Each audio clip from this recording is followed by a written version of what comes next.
At Christmas dinner, my son announced, "You are a burden. We want to live without you." I sat there dumbfounded, looking at the festive table, where the burnt chicken was still smoking. My mistake. These words hit me like a knife, because I had given everything for them: my house, my business, years of my life. But that moment was not the end, but the beginning. They thought they had gotten rid of the burden, but they had no idea what terrible consequences awaited them. Before we continue, please subscribe to the channel and let us know where you are listening in the comments. I should have known something was wrong when Haley barely looked up from her phone as I entered the kitchen. Christmas music drifted from the living room. Silent Night, playing softly through the speakers I'd bought them last year. The dining room table gleamed with her grandmother's china, red and gold ornaments catching the light from the chandelier. Everything looked perfect. Too perfect. "Need help with anything?" I asked, rolling up my sleeves. The kitchen smelled like cinnamon and sage, holiday spices that usually made me feel at home. Today they felt foreign. "Just keep an eye on the chicken," Haley muttered without looking at me. "Timer goes off in 20 minutes. I nodded, grateful for something useful to do. The last few months had been difficult, walking on eggshells, trying to stay out of their way in the house I'd helped them buy. But this was Christmas, family time. Surely things would be different today. The timer's shrill cry jolted me from my thoughts. I'd been watching the snow fall outside, remembering other Christmases when Logan was small, when he'd burst into the kitchen asking if Santa had come yet. When I opened the oven door, black smoke billowed out like a warning. "Oh no! Oh no!" I grabbed the pan, but it was too late. The chicken lay there, blackened and ruined, looking like something from a disaster movie. The smoke detector began its piercing wail. "Kenneth!" Haley's voice cut through the chaos. "What did you do?" "I'm sorry. I fumbled with the smoking pan, trying to salvage something, anything. Maybe we can cut off the burnt parts?" Her face went cold. Not angry, cold. "Great. Just great." Logan appeared in the doorway, his expression shifting from curiosity to disgust in seconds. "Seriously? You burned Christmas dinner?" "I can fix this," I said, my voice cracking. "I'll go buy another chicken, or we can order something." "Don't." Logan's voice was flat. "Just don't." We sat at the beautiful table anyway, the charred remains of the chicken like a centerpiece of failure. I kept apologizing, trying to make jokes about my cooking skills, but the silence grew thicker with each passing minute. Haley picked at her mashed potatoes. Logan stared at his plate like it personally offended him. "This burned chicken," Logan said finally, his voice carrying the weight of something much bigger than ruined meat, "is just the last straw." My fork trembled in my hand. "Logan, You've become a burden to us, Kenneth." The words hit me like physical blows. "We want to live without you." The room seemed to tilt. Christmas music still played in the background. Joy to the world. But the words felt like mockery. I looked at Haley, hoping for some sign of disagreement, but she nodded along with his statement. "That's right," she said, her voice steady as ice. "We need our space, our privacy. We're adults, and we shouldn't have to take care of you." Take care of me?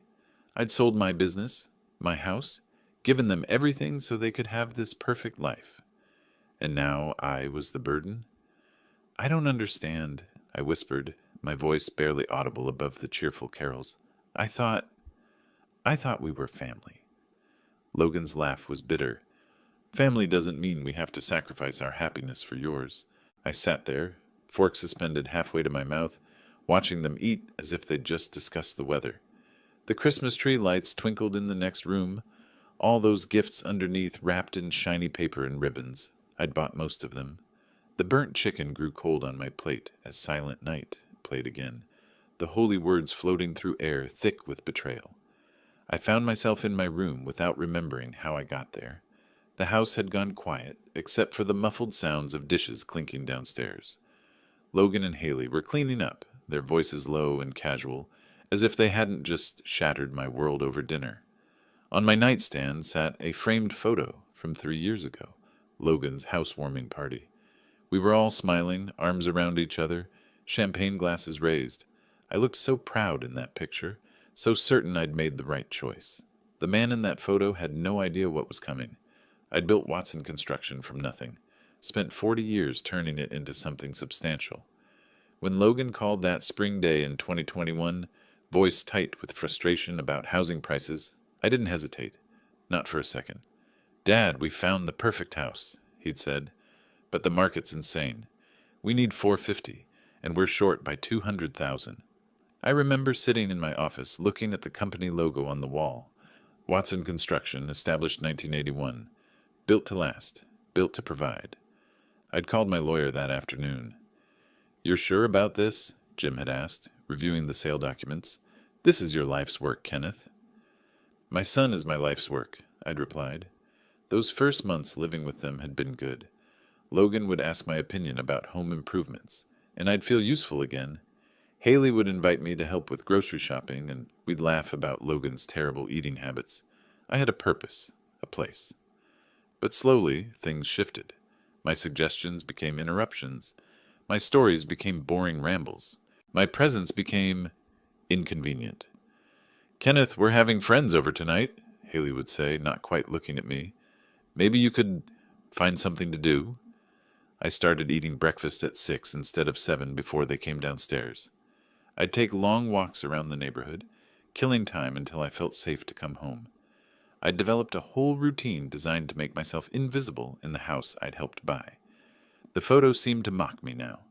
That confident man who'd sold everything to help his son. What would he think of me now, hiding in my room like an unwanted guest? I could hear them talking downstairs, their voices mixing with the sound of running water. Were they discussing me? Planning their next move? Or had they already forgotten about the scene at dinner, moving on with their lives while I sat up here, drowning in memories? I picked up another photo. Logan as a boy, maybe 8 years old, wearing a hard hat at one of my construction sites. He'd been so proud to be there, so excited to help Daddy build houses. Where had that little boy gone? The house creaked around me, settling into the night. I checked the clock. 11:47 p.m. Christmas was officially over. I should try to sleep, hope that tomorrow would bring an apology, some explanation, some way to fix this. But as I lay down, still in my Christmas sweater, I heard something that made my chest tighten. Laughter. Logan and Haley were laughing about something downstairs, their voices light and carefree. The sound drifted up through the floorboards like a knife, cutting through any hope I'd managed to hold on to. They weren't worried about me. They weren't sorry. They were relieved. I woke up with Christmas morning optimism clinging to me like a stubborn dream. Maybe yesterday had been a nightmare brought on by too much wine and holiday stress. Maybe Logan had just been having a bad day and we could talk it through like adults. I made coffee the way I always did, strong, with just a touch of cream. The kitchen felt peaceful in the early morning light, snow still falling outside the window. I set 3 places at the table, arranged the newspaper beside my cup, and tried to pretend my hands weren't shaking. The coffee tasted bitter, but I forced myself to drink it. Normal routine, normal morning. Everything could still be normal. Logan's footsteps on the stairs made my heart race. This was it, the moment he'd apologize, explain that he'd been overwhelmed, that he didn't mean what he said. I arranged my face into what I hoped was a welcoming smile. He appeared in the doorway, hair messy from sleep, wearing the pajamas I'd bought him for Christmas. For a split second, I saw the little boy who used to run to me for protection during thunderstorms. Then his face hardened, and that boy disappeared forever. "Why are you still here?" His voice was flat, matter of fact, like he was asking about the weather. I thought I made myself clear last night. The words hit me like ice water. No good morning, no acknowledgement of the previous night's harshness, just this cold, casual cruelty. "Logan, I struggled to find words. I thought maybe we could talk, work things out. There's nothing to work out." He moved to the coffee maker, deliberately turning his back to me. "I told you how we feel." Haley appeared behind him, her hair perfectly styled despite the early hour.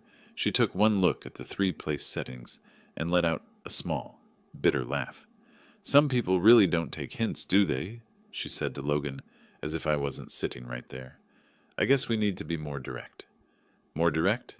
I stood up, my chair scraping against the floor. "You told me I was a burden and you wanted to live without me. How much more direct can you get?" "Then why are you still here?" Logan's question was delivered with surgical precision. Why are you making this harder than it needs to be? I stared at my son, this man I'd raised, sacrificed for, loved unconditionally, and saw a stranger. Because this is supposed to be my home, too. Your home? Haley's voice dripped with disdain. This is our house, Kenneth. We bought it. We pay for it. We live here. I gave you the money. You gave it to us, Logan interrupted. Past tense. It's not yours anymore. The finality in his voice broke something inside me. I'd been clinging to hope, to the possibility of redemption, but looking at their faces, cold, determined, united against me, I finally understood. This wasn't anger. This wasn't a misunderstanding. This was a decision they'd made together, carefully and deliberately. I see, I said quietly. I'll pack my things. Neither of them tried to stop me as I walked to my room. My suitcase sat in the closet, dusty from 3 years of disuse. I filled it methodically. Clothes, toiletries, my father's watch, a few photos, my entire life reduced to one bag. At the front door, I paused for one last look at the house I'd helped buy. The living room with its perfect Christmas tree, the dining room where we'd shared so many meals, the kitchen where I'd made coffee every morning for 3 years. None of it was mine anymore. Maybe it never had been. Through the kitchen window, I could see Logan and Haley watching me. They didn't wave. They didn't come to say goodbye. They just watched, waiting for me to leave. I stepped outside into the cold December morning, my breath forming clouds in the frigid air. The door closed behind me with a soft click, but it sounded like a gunshot. I was homeless. At 62 years old, I was standing on a sidewalk with everything I owned in one suitcase. Nowhere to go. The cold bit through my coat as I stood on the sidewalk, suitcase handle growing slick in my sweating palm. December 26th in Davenport, Iowa, 23 degrees and falling. I needed to move, needed to think, needed to find somewhere warm before my fingers went numb. Hotels were expensive, and I'd need something long-term. Apartment hunting would take weeks, deposits and credit checks and explanations about why a 62-year-old man was suddenly homeless. The magnitude of my situation hit me like a physical weight. Then I remembered Richard Morrison. Richard had been my business partner for 20 years, the steady hand, my ambitious vision. When I sold Watson Construction, he'd bought out my half and kept the business running. We'd stayed friends, but life had pulled us in different directions. When was the last time we'd spoken? September? October? My pride warred with necessity as I pulled out my phone. How do you explain to someone that your own son threw you out on Christmas? How do you make that sound like anything other than pathetic? The phone rang 3 times before his familiar voice answered. Kenneth, Merry Christmas, buddy. How are you? Richard, my voice cracked. I need help. The warmth in his voice shifted to concern instantly. What's wrong? Are you hurt? No, I'm standing outside Logan's house with a suitcase and I don't have anywhere to go. Silence. Then, what happened? They asked me to leave. Yesterday. They said I was a burden and they wanted to live without me. Jesus, Kenneth, are you serious? I wouldn't joke about this. Of course you can stay here. Come over right now. Do you need me to pick you up? No, I'll get a taxi. Thank you, Richard. I'm sorry to... Don't apologize. Just get over here. Sarah's making lunch. The taxi ride through familiar neighborhoods felt surreal. I'd driven these streets for decades, building houses, creating homes for families. Now I was homeless myself, watching the world blur past through salt-stained windows. Richard's house looked exactly the same. Modest brick, colonial, well-maintained but not flashy. He must have been watching for me because the front door opened before I could knock. Kenneth! He pulled me into a hug, and for a moment I felt human again. Come in, you're freezing. Sarah appeared with a mug of hot coffee and a concerned smile. We made up the guest room. It's not much, but it's warm and private. The room was small but perfect. Single bed, dresser, window overlooking their backyard, clean sheets, a reading lamp, a sense of sanctuary I hadn't felt in months. Now, Richard said, sitting on the bed's edge while I unpacked, tell me what really happened. I found myself explaining the whole story, the burned chicken, Logan's cold declaration, Haley's cutting remarks, the morning's final confirmation. Richard's face grew darker with each detail. Your own son, he said quietly, after everything you did for him. I keep thinking I must have done something wrong, I admitted. Maybe I was too involved, too present. Maybe I really was a burden. Bullshit, Richard's voice was firm. You sold your business to help him buy that house. You gave him everything. And now I have nothing. You have this room for as long as you need it. You have friends who care about you. And you have options. More than you think. I sat on the bed, feeling the soft mattress beneath me, looking around at the simple but welcoming space. For the first time since yesterday's dinner, I could breathe without feeling like my chest was being crushed. Through the window, I could see Richard's backyard, the deck we'd built together 15 years ago, the garden where Sarah grew tomatoes every summer. Normal life, continuing on while mine had exploded into pieces. But I was safe now. Temporarily, maybe, but safe. The guest room felt like a sanctuary as I carefully placed each item from my suitcase into the wooden dresser. My father's pocket watch went on the nightstand, its familiar weight in my palm, a comfort I desperately needed. The photos found their place beside it. Logan as a baby, his first day of school, his college graduation. Memories of better times when love flowed both ways. My clothes still carried the scent of Logan's house, that expensive fabric softener Haley insisted on buying. Even now, cast out and forgotten, I was surrounded by reminders of the life I'd lost. My phone buzzed against the dresser top. Autopay alert, $89.99 charge to account ending in 4762. Spectrum Internet Services Logan Watson account. I stared at the screen, reading the notification twice, then 3 times. The amount, the service, Logan's name. The realization hit me like a physical blow. I sank onto the bed's edge, phone trembling in my hands. They'd thrown me out, called me a burden, made me feel like garbage, but they expected me to keep paying for their comfortable lifestyle? My mind began cataloging the automatic payments I'd set up 3 years ago to help them get established. Spectrum Internet, $89.99. DirecTV Premium, $134.50. ADT Security, $67. Netflix, Hulu, Amazon Prime, $45.98 combined. State Farm Home Insurance, $189. Utility Assistance, $125. Nearly $1,800 every month. For 3 years. I opened my banking app with fingers that no longer shook. They shook with purpose now. The automatic payments section showed the damning list. 12 different services, all for Logan's address. All draining my account monthly while I lived as an unwanted guest in my own son's home. Independence, I whispered to the empty room. They want independence. I started with the internet. Spectrum's website made cancellation surprisingly easy once you found the right buttons. Reason for canceling? I selected moving and typed, no longer residing at service address. Confirmation email. Your Spectrum Internet service will be disconnected on January 2nd, 2025. Next, DirecTV, the premium package with every sports channel and movie network Haley could want. Cancel. ADT Security, the system that made them feel safe in their perfect home. Cancel. One by one, I systematically dismantled the financial foundation of their comfortable life. Each cancellation felt like reclaiming a piece of my dignity, my self-respect, my power. The streaming services, home insurance, utility assistance, confirmation emails flooded my inbox like a digital avalanche of justice. My phone showed the final tally, $1,769.47 in monthly obligations canceled. Effective dates ranging from immediate to 2 weeks out, depending on each company's policies.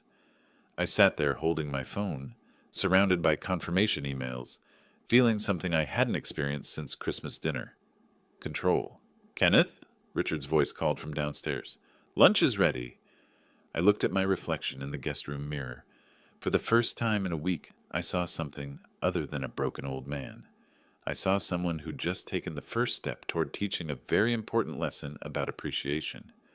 Richard's dining room felt warm and welcoming, family photos covering the walls, a table that showed the gentle wear of years of shared meals. Martha had prepared tomato soup and grilled cheese sandwiches, comfort food that made my chest tighten with gratitude. You look different, Richard observed, spooning soup into bowls. More centered, maybe? I made some financial adjustments upstairs, I said carefully. Martha passed me a sandwich. Sometimes taking control of what we can control helps us feel human again. Richard studied my face. Speaking of taking control, you remind me of Tom Bradley. Remember Tom? We worked together on that strip mall project 2 years back. I nodded. Tom had been a decent carpenter, quiet but reliable. Tom went through something similar with his daughter, Richard continued, settling into his chair. He'd helped her buy a condo downtown, moved in to help with expenses. 34 years old, and she treated him like hired help. What happened? I asked, though something in Richard's tone suggested this story had a purpose. Well, Richard's eyes took on a storytelling gleam. Tom was covering $800 a month toward her mortgage, plus groceries, utilities, her car insurance, the whole 9 yards. She and her boyfriend acted like he was this burden who cluttered up their space. Martha shook her head. Some people just don't know what they have. One Tuesday morning, Richard continued, Tom quietly canceled everything. No drama, no announcements, just stopped paying. I leaned forward, and 6 weeks later she was panicking. Mortgage payment bounced, car insurance lapsed. Electricity got cut off for 3 days. She had to pick up a second job at Target, and her boyfriend finally had to find real work instead of his freelance consulting. Did she figure it out? Richard's smile was satisfied. Oh, she figured it out, all right. Came to Tom crying, apologizing, admitting she'd taken him completely for granted. Begged him to come back. And did he? On his terms. Mutual respect. Shared household decisions. Appreciation instead of attitude. Richard took a bite of sandwich. Tom's living there now, happier than he's been in years. My heart was racing. How long did it take before she realized? The mortgage payment was the wake-up call, but Tom said the really eye-opening moment was when her fancy internet got cut off and she couldn't work from home anymore. Martha refilled my soup bowl. Sometimes people need to experience consequences before they can appreciate what they had. Richard was watching me carefully. Kenneth, what exactly did you do upstairs? I found myself actually grinning for the first time since Christmas. I canceled about $1,800 worth of monthly services I was paying for Logan's house. Attaboy! Richard's approval felt like sunshine. How long before things start getting uncomfortable for them? Internet cuts off January 2nd. Security system probably stops working around the same time. The insurance cancellation takes 30 days, but the rest? I calculated quickly. 2 weeks, maybe less. Martha looked concerned. You're not being cruel, are you? I'm being educational, I said. They wanted to live without me. I'm simply honoring their request. Richard stood up, energized. This calls for a strategy session. Want to take a walk? I think better when I'm moving. The afternoon light was already fading as we prepared to head outside, but I felt more alert and purposeful than I had in months. I had a plan now. Better yet, I had proof that my plan could work. One thing Tom told me, Richard said, pulling on his coat, was that patience was key. Let them figure out the problems on their own. Don't explain. Don't warn them. Just let natural consequences do the teaching. I zipped up my jacket, feeling the weight of my phone in my pocket. My phone filled with cancellation confirmations. I can be very patient when I need to be. The cold January air bit at our faces as we walked through Richard's neighborhood, our breath forming small clouds in the frigid evening. This was the kind of working-class area where I'd built dozens of homes during my construction years. Modest houses with careful landscaping, where people took pride in what they had. Tell me about their finances, Richard said as we passed a brick colonial I'd helped to build in 1994. The real numbers. I'd been thinking about this all week. Logan makes $52,000 a year managing logistics for a freight company. Decent job, but nothing spectacular. Haley works part-time at some upscale salon. Maybe $18,000 on a good year, but it's inconsistent. So roughly $70,000 combined, Richard calculated. What are their fixed expenses? Mortgage is $1,950 a month. 2 car payments total about $650. Credit cards, probably $400 minimum payments, knowing Haley's shopping habits. I paused at a corner, looking down the street where 3 of my old houses stood. Without my $1,800 monthly contribution, they're short $800 to $1,000 every month. Richard whistled low. They've been living beyond their means, counting on you to bridge the gap. The thing is, I said as we turned onto Maple Street, I don't think they even realize how much I was covering. Logan probably sees those bills as just getting paid somehow. He never had to think about where the money came from, which means they have no idea what's about to hit them. We walked past a house where I'd installed custom cabinets 20 years ago. Mrs. Chen still lived there, her living room light warm against the winter darkness. Normal people living normal lives, appreciating what they had. Walk me through the timeline, Richard said. Internet cuts off January 2nd. That's next Thursday. 10-day grace period ended yesterday, so they'll wake up disconnected. Security system probably goes dark the same day. Streaming services. I checked my phone. Those end tonight at midnight. How long before they call you? Logan will call as soon as the internet goes down. He works from home Fridays, and he'll panic when he can't log in. I felt a grim satisfaction imagining his confusion. Haley will lose her mind when Netflix stops working. Richard chuckled. And you know all their account information? I set everything up 3 years ago. Account numbers, billing cycles, service providers. I know their digital life better than they do. We'd walked a complete circuit around the neighborhood, past houses that represented decades of my work, my contribution to this community. Each one reminded me that I'd built something worthwhile, that I had value beyond what Logan and Haley chose to see. Kenneth, Richard said as we approached his front porch, what you're doing isn't cruel. You're teaching them the difference between independence and dependence. I keep telling myself that. It's true. They demanded independence while remaining completely dependent on your financial support. That's not independence. That's having your cake and eating it too. The porch light cast a warm glow as we climbed the steps. I felt calmer than I had in months, clearer about my purpose. This wasn't about revenge. It was about education, about consequences, about respect. My phone rang just as Richard reached for the front door. Logan's name appeared on the screen. I looked at Richard, who raised an eyebrow. It's only been a week. Services aren't cut off yet.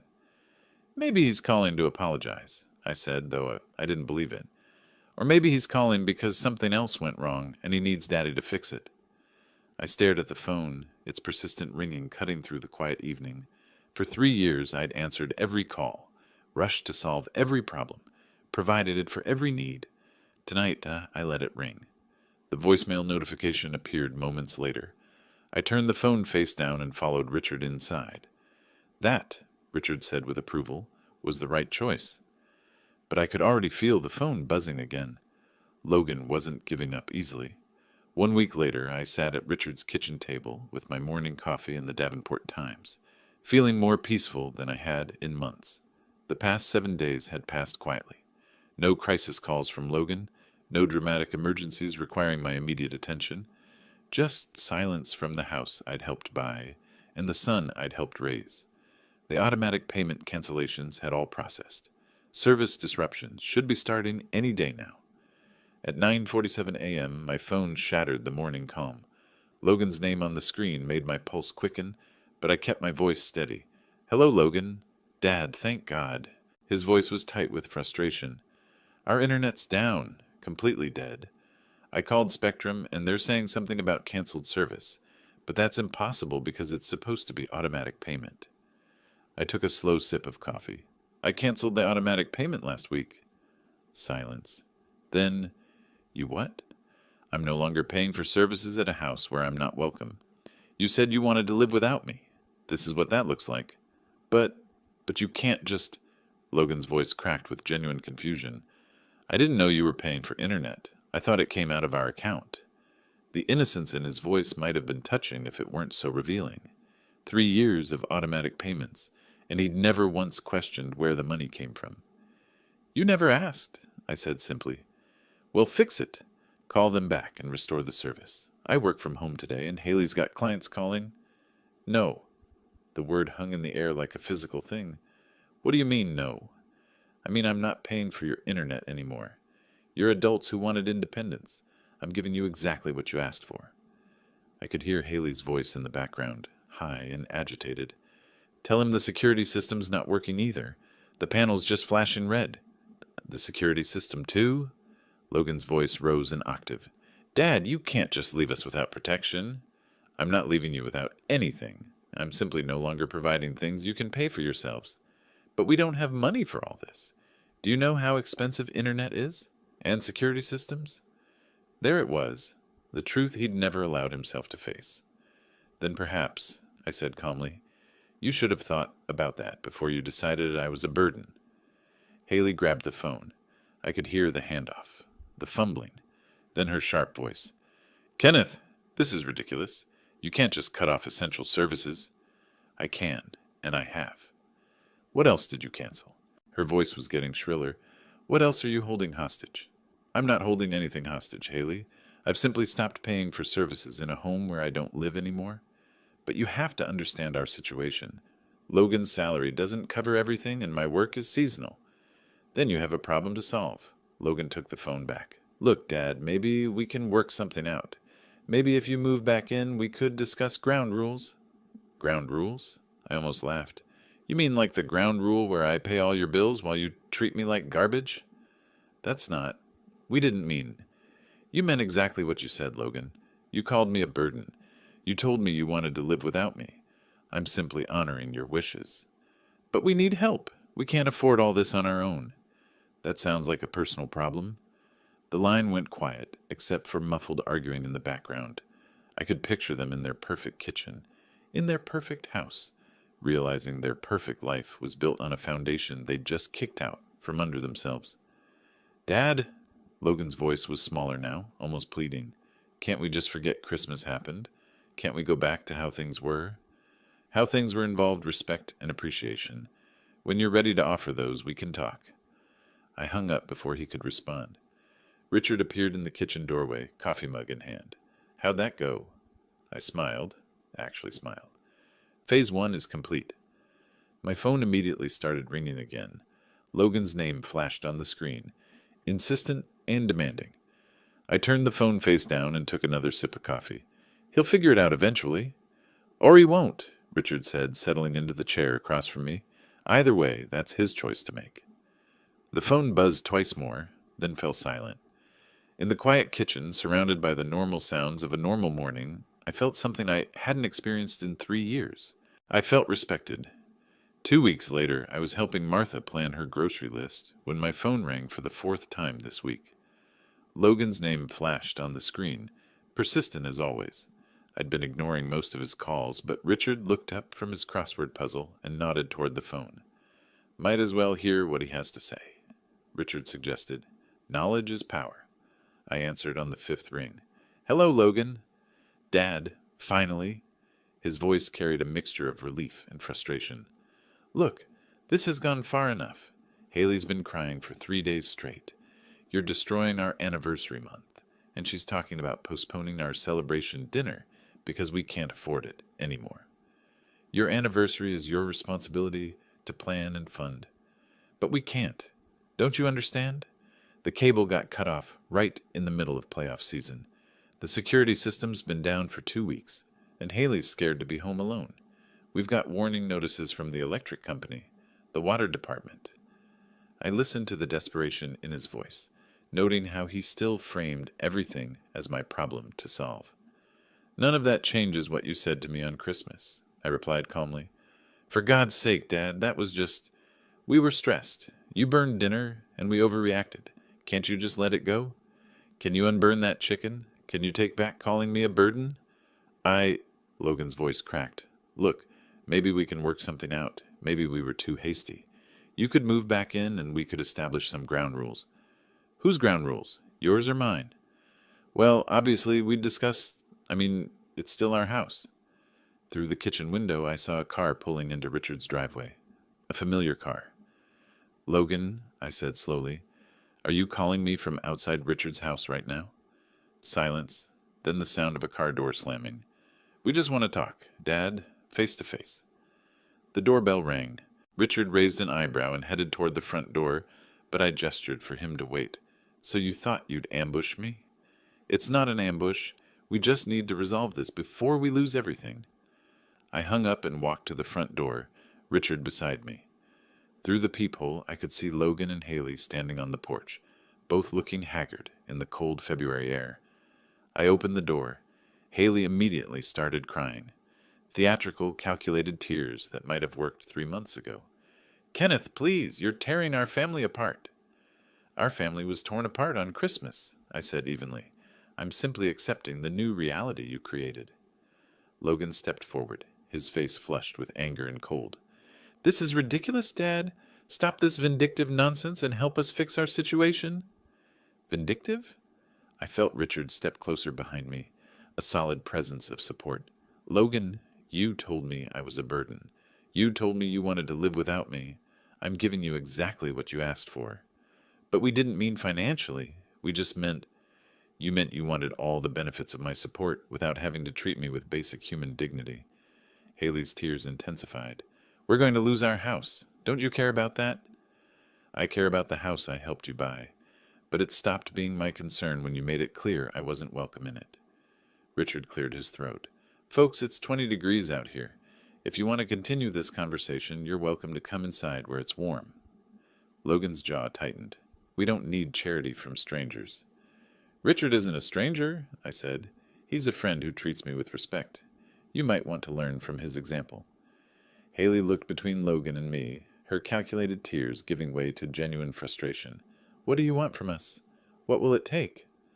An apology would be a start, a real one, acknowledgement of how you treated me, and a commitment to change. Fine, Logan exploded. I'm sorry, okay? Now will you help us? That's not an apology, Logan. That's a transaction.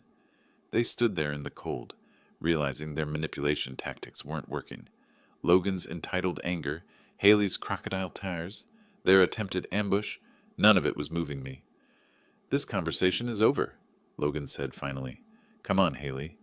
They turned and walked back to their car, Logan's arm around Haley's shoulders in a show of unity that felt rehearsed. As they reached their vehicle, I noticed something white tucked under the windshield wiper. Something they hadn't seen yet. A foreclosure notice.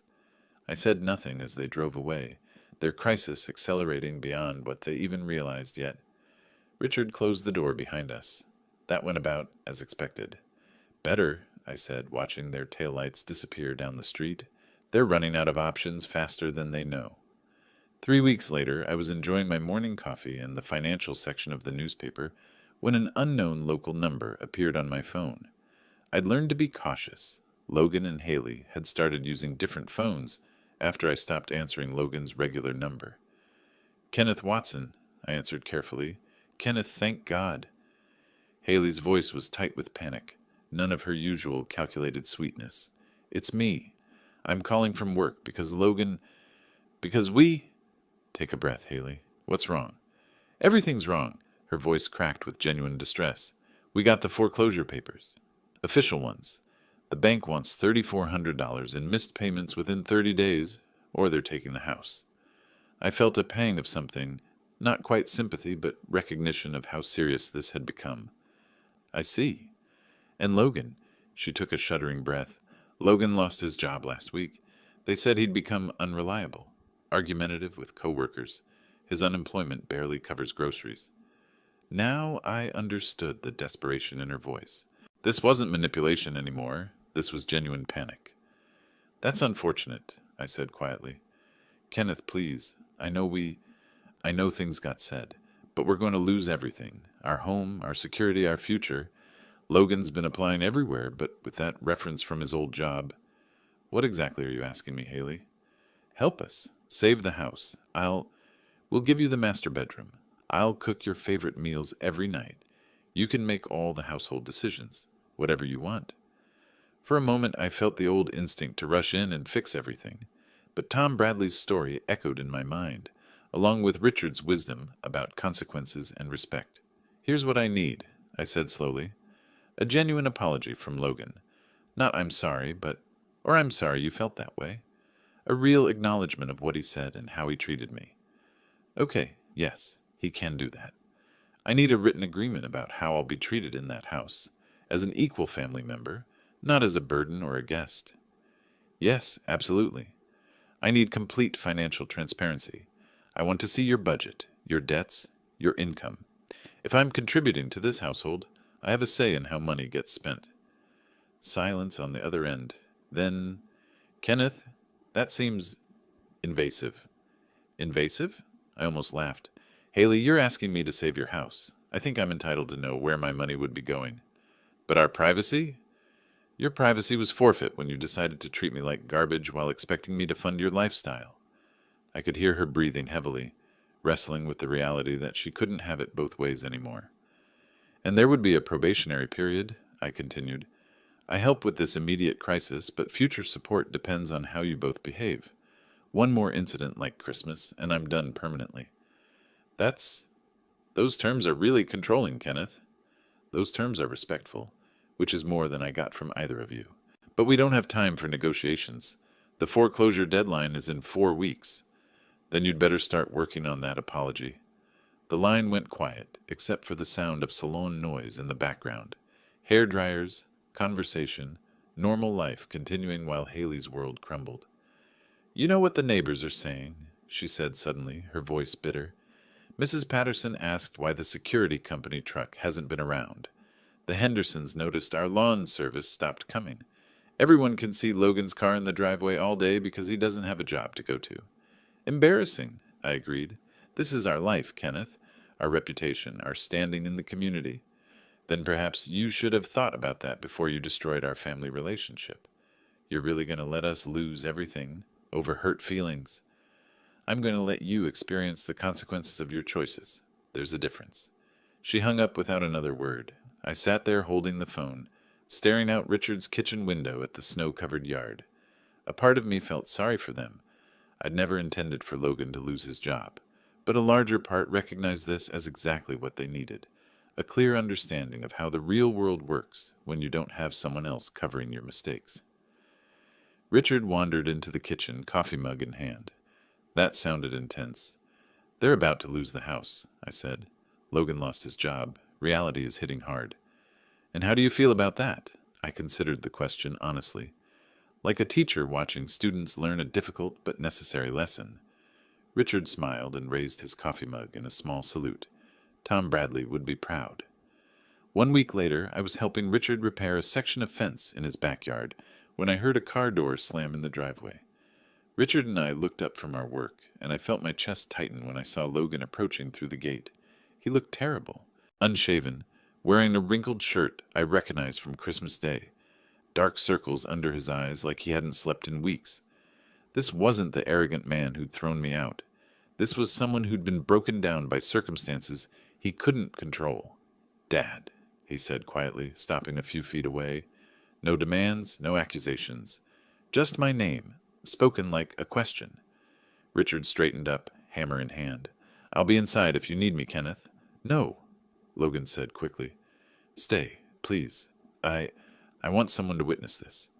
I set down the fence post I'd been holding. Witness what? Logan's hand shook as he pulled a crumpled paper from his pocket. The foreclosure notice. It's final. 21 days to pay or we lose everything. Where's Haley? Gone. His voice cracked. Moved in with her sister 3 days ago. Said she wasn't going to watch our life fall apart because I couldn't fix things with you. I studied my son's face, seeing the exhaustion, the defeat, the first genuine emotion I'd witnessed from him since childhood. Logan, why are you here? Because I need to tell you something I should have said months ago. He took a shuddering breath. I was wrong. Completely. Totally wrong. About what, specifically? About calling you a burden. About treating you like you were in our way. About taking everything you did for us and acting like it was nothing. Richard continued working quietly, his presence providing the witness Logan had requested. Go on, I said. I've been trying to find work for 3 weeks. You know what I learned? Nobody wants to hire someone whose last employer says they became difficult and unreliable. I thought I was so important at that company, but they replaced me in 2 days. Logan sat heavily on Richard's picnic table, looking older than his 35 years. And the bills? Jesus, Dad, I never realized how much you were covering. The house payment alone is more than half my old salary, and then there's insurance, utilities, food, gas, car payments. How did you manage it all? By budgeting carefully and prioritizing what mattered. I never learned to do that. You always just handled things, made problems disappear. He looked up at me with something I hadn't seen in years: vulnerability. I never appreciated what that meant until it was gone. I leaned against the fence, waiting. Haley said I should just swallow my pride and beg you to come back. But this isn't about pride anymore, Dad.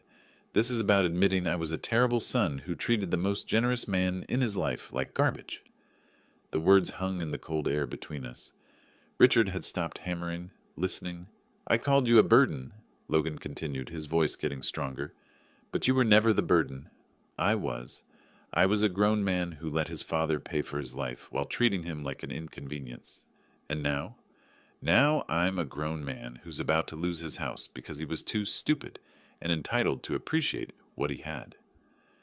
I studied Logan's face, looking for signs of manipulation, for the practiced remorse I'd heard in earlier conversations.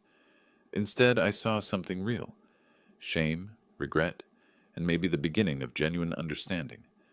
What are you asking me to do, Logan? Help me save the house, not for me.